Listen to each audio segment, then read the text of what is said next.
Welcome to Everyday Buddhism, making every day better by applying the proven tools found in Buddhist concepts.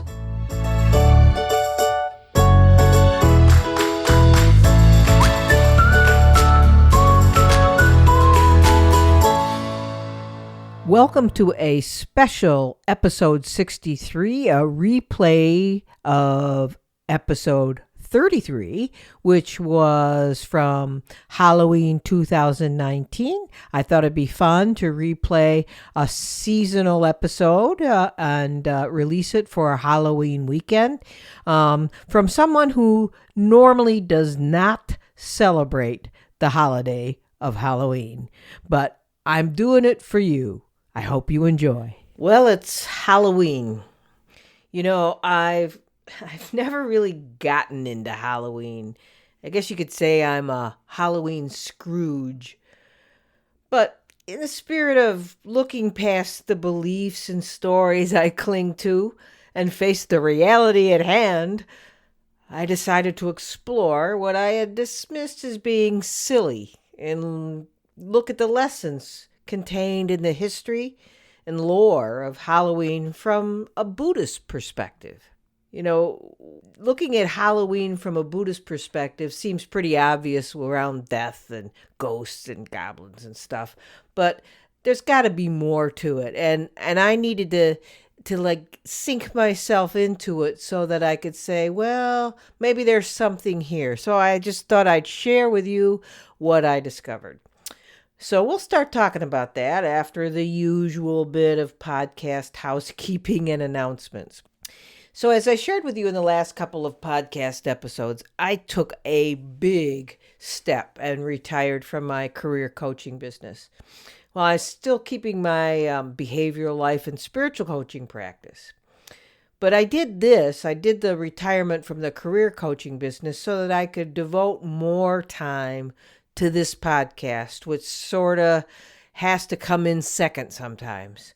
And also I absolutely needed to make time for my upcoming book launch and the promotional activities to follow. And also to the Everyday Sangha, which has taken off and really seems to be a great place for people to land who don't have a Sangha near them, or other ways to talk with others about, well, everyday Buddhism and other Dharma issues. So, but there's also, I figured, other initiatives that'll spring from the book and making more time for this podcast. So it's a new and exciting phase. I have a lot of ideas spinning around in my head about ways to bring all of you more everyday Buddhism stuff. It will require more energy from me and more support from you to make it work. I hope you will consider becoming a supporter to help me release more content more often and also explore other channels or platforms. To become a sponsor of this podcast and set up a recurring or one-time donation, just go to the donate tab on my website, www.everyday-buddhism.com, to be a supporter of everything Everyday Buddhism will hopefully grow to be. And don't forget, if you'd like to talk with me and others about these podcast episodes and Everyday Buddhism subjects, consider joining the Everyday Buddhism Sangha. It meets live via Zoom video conference every other week on Thursday evenings, and the details to join are on the main page of my website. Now, my book, which now has an official name, Everyday Buddhism, Real-Life Teachings and Lessons for Real Change. It's getting very close, very, very close to publication. The editing is done, the cover is designed, and we're in the process of finalizing ebook and paperback book formatting. I've shared the review version with a few reviewers, and I'm waiting for the reviews to come in so we can finish packaging it all up. And I can't wait to share the result of the last 10 months of my hard work with all of you, which hopefully will be in about 2 weeks. And when I do release the book, I will announce the release in a special podcast episode offering a limited time book promotion for podcast listeners. Enough of the housekeeping. Now it's time to start talking about the topic of this episode, Halloween, through an everyday Buddhism lens. As you know from listening to almost any one of these podcast episodes, seeing life as it is rather than what you want it to be is both a practice and the benefit of the practice. Benefit of the practices of awareness, acceptance, and appreciation, which are the cornerstones of the Buddha's Four Noble Truths. And it's also the structure I use for the book. So I have been reflecting on Halloween, as I said, the last few days. And let's share what I've been thinking about. I think I have a newfound appreciation for Halloween as a significant Buddhist holiday or reflection day. I won't be talking about the commercialization that Halloween and every other holiday has become, but more about some of the history around Halloween and how the beliefs, observances, and celebration can be used as a focus for reflection on Buddhist themes, particularly looking at what scares you or looking at what you don't want to look at, and thinking about the disguises or masks you wear. The first thing I did in preparing for this podcast was to research the origins of Halloween traditions and celebrations, some of which I sort of knew or remembered, but much of what I learned, again, maybe if I forgot, caused me to see things in a new way. You know, as is the case, as you know, every situation, everything has contributing causes and conditions that aren't always obvious to see. So, to dispel my judgment of Halloween as being a silly holiday for adults to participate in, and only a fun thing or holiday for kids to play dress up and get candy, I did a little more research and did a lot of reflection. The word Halloween derived from Hallows Evening, also known as All Halloween or All Hallows Eve, or also All Saints Eve. It's a celebration observed, of course, on October 31st, which is the eve of the Western Christian feast of All Hallows Day.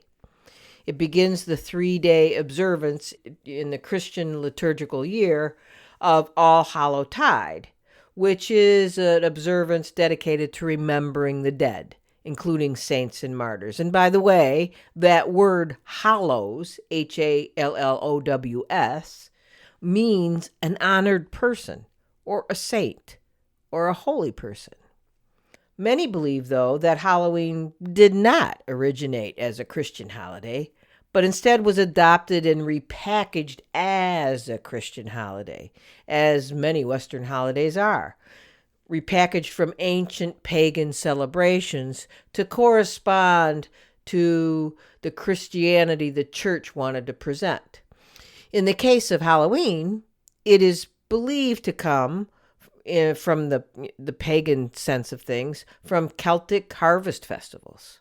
In particular, the Gaelic festival of Samhain, which is spelled Samhain, Samhain. Looking at the Celtic tradition of celebrating seasonal changes, it is firmly rooted in how they use seasons as a metaphor for the death and rebirth of a human being, which sort of makes sense, doesn't it? Halloween represented the death of the old year, and it was believed to be the time of year when the veil separating the human and ghost realms was at its thinnest. So, looking at it that way, one everyday Buddhism aspect of reflecting on Halloween is, of course, a meditation on death. And death can definitely be a thing that scares us and that we hide from and that we try to deny or escape. the thing that probably we most try to deny, escape, or hide from in all of life. Yet, it's a sure thing. Like it said, the cause of death is birth. Meditating on death is a traditional Buddhist practice.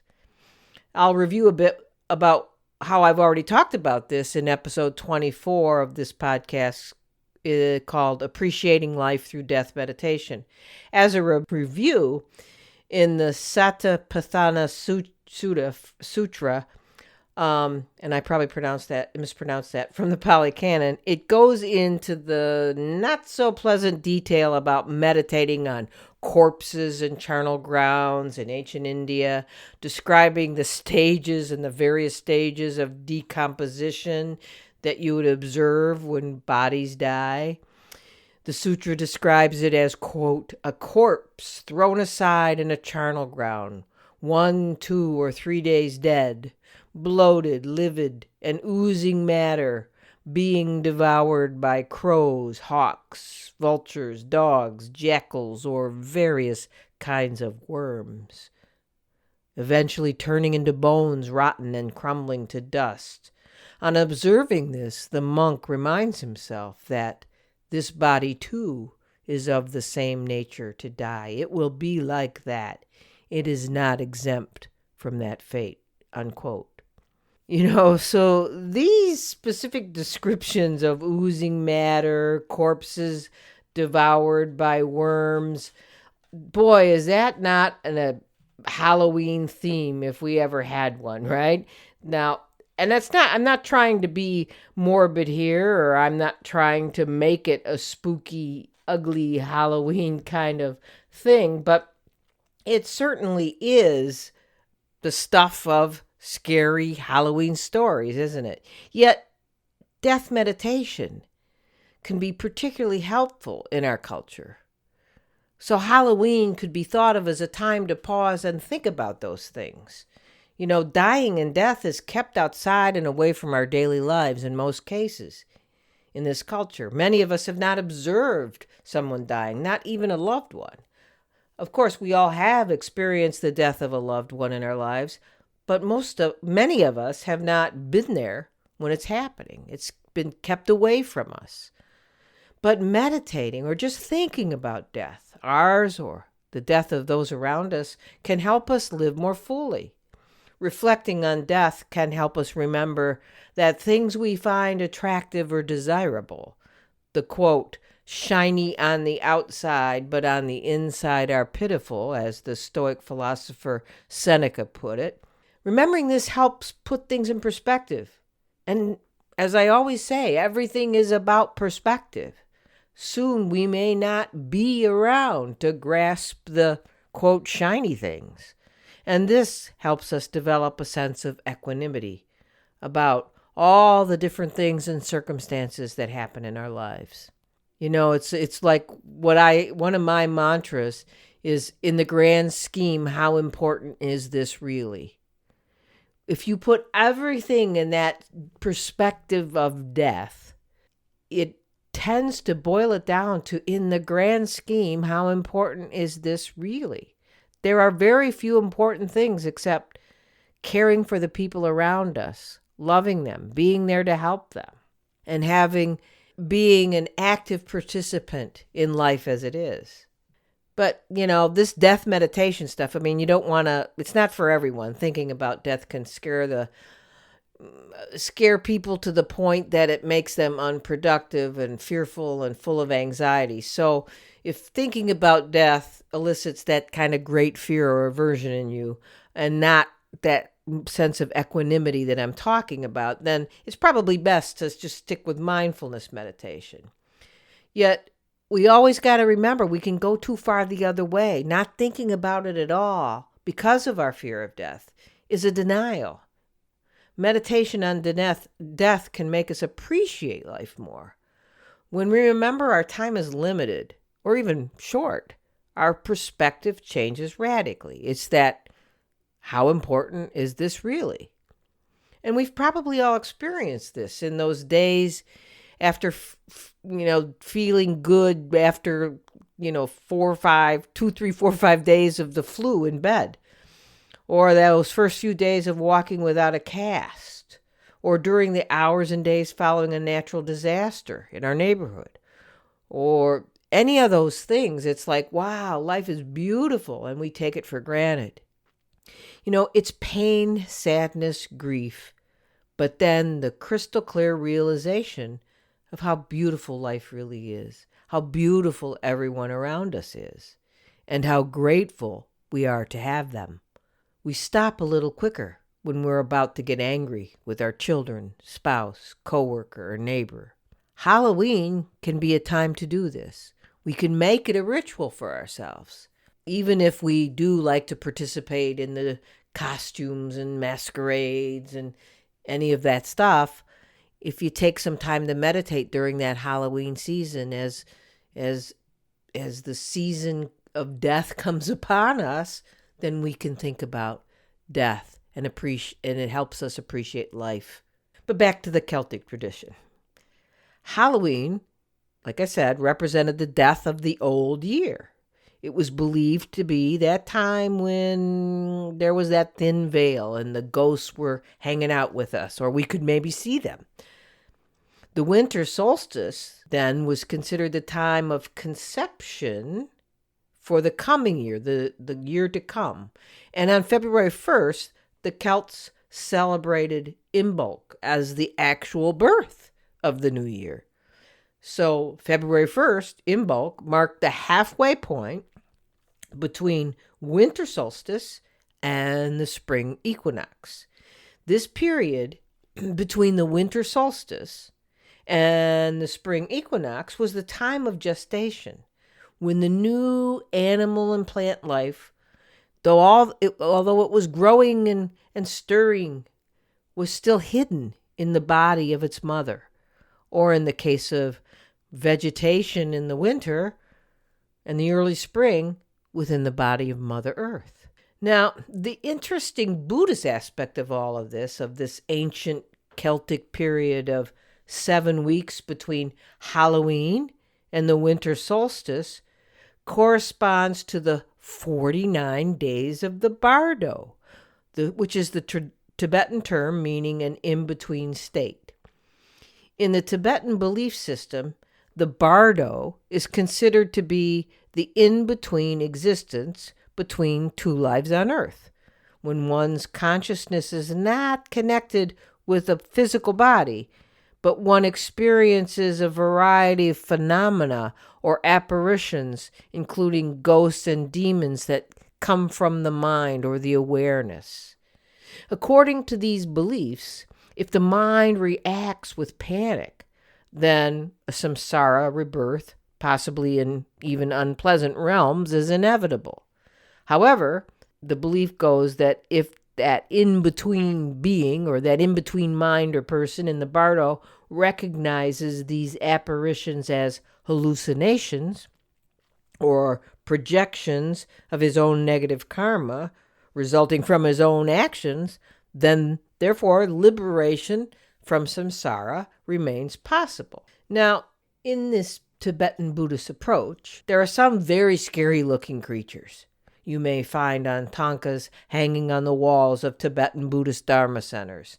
These are so-called the wrathful deities in Vajrayana or Tantric Buddhist practice. Now, wrathful deities in Buddhism can be terrifying, monstrous, and demonic in appearance, but they're actually the good guys. People who might be casually interested in Buddhism are often puzzled and even horrified by Tantric Buddhist deities depicted as ferocious personas. And at first exposure, they might almost seem demonic. They have garlands or necklaces of human heads and multiple terrifying faces and oftentimes stepping on human forms. When Westerners first explored Tibet, they reported that Tibetans worship demons, which would make sense when first viewing these images. What else could they make of apparently horrifying forms more terrible than the actual demons of the Christian biblical hell itself?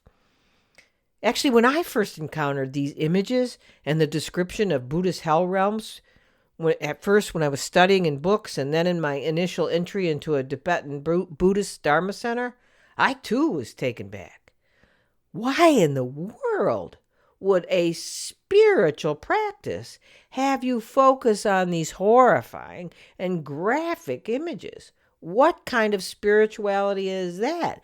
And is this like being in the Christian hell? Oh my, it was really enough to make me want to run the other way.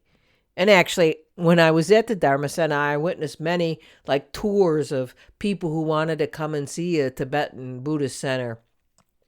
First, take a glimpse of these tankas, of these wrathful deities, and do a double take and look horrified. And the color would drain out of their face, and they looked as if they wanted to run the other way. But that's exactly my reaction. That what kind of spirituality is this? That was the crux of the matter for me in my understanding. This so-called spirituality we want, we crave, we grasp onto, is not what Buddhism is about.